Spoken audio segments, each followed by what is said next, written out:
We take a live look this hour at Myrtle Beach, South Carolina. You can see that camera there covered in rain. The winds, though, we know are rough there, and the waters are choppy right now as officials are declaring states of emergencies for the city and the entire state of South Carolina. And as we make our way up the coast, closer to home here, this is a live look at Frying Pan Tower just off our coastline. That camera there shaking in the wind, as you see. Ian also making for some huge swells out there on the waters this noon hour. And even closer to home now, here in the East, Atlantic Beach is preparing for what's to come throughout the afternoon. Waves are already high in some areas along the Crystal Coast, and that is where we find Not On Your Side's Claire Curry. She joins us live now. Claire, how is Ian affecting the shore from what you're seeing? Yeah, Julianne, I'm here in Atlantic Beach near the Circle, and right now I'm under some shelter because it is sprinkling a little bit, and if I look out, some of the waves are looking pretty aggressive in the ocean behind me at the spot I'm at. Today I've been in touch with some officials in Carteret County, and they tell me they're already getting some calls about flooded roads in Morehead City and Beaufort. And as I was driving into the Circle, there were some spots of pooling water that I had to make some detours around. They also encourage everyone to not drive in any flooded roads for the time being. They also have received some reports of power outages throughout the town of Atlantic and along Highway 101. They say if there's any down power lines, do please call 911 and do not get close to them. But if it's just a power outage, you can go ahead and call your electric company and they'll get that taken care of. You can stay tuned with WNCT online and on air for any updates on the changing weather conditions. Live in Atlantic Beach, Claire Curry, 9 on your side. All right, Claire, thank you. And as we take a live look at Jacksonville today, we continue to monitor coastal areas in Onslow County and how they might be impacted. Now, on your side, Cheyenne Pagan is joining us live now from Jacksonville. She has the latest on what it's looking like down there. Cheyenne.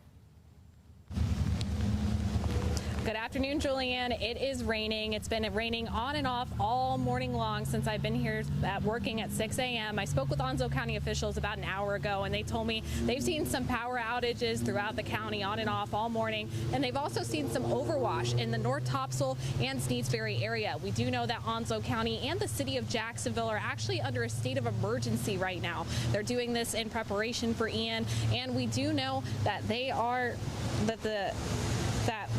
earlier this week when we spoke with them that they are staying prepared no matter what, and they're also urging residents to stay prepared as well.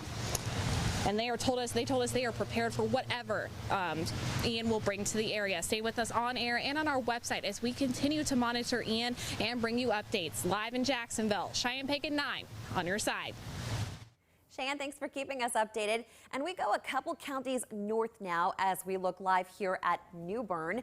The eastern North Carolina town on the Neuse River is prone to flooding, and that's why we have our Emily Severich out there live right now to continue our team coverage. Emily, how are things looking where you are now?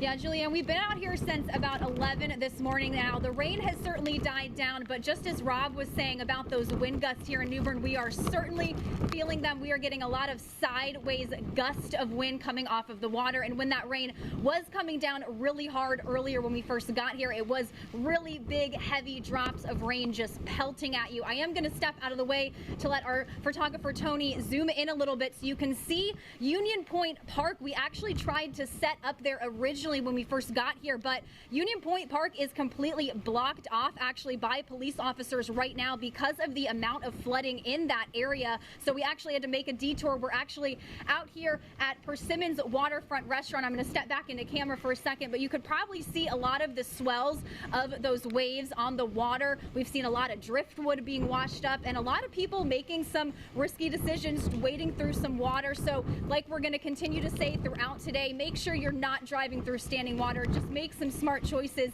Be safe when you're out there today if you do have to travel. We'll be back at 5 and 6 here in New Bern. Continue to stay with us here at WNCT for all updates when it comes to Ian. I'll throw it back to you, Julianne. Thanks so much.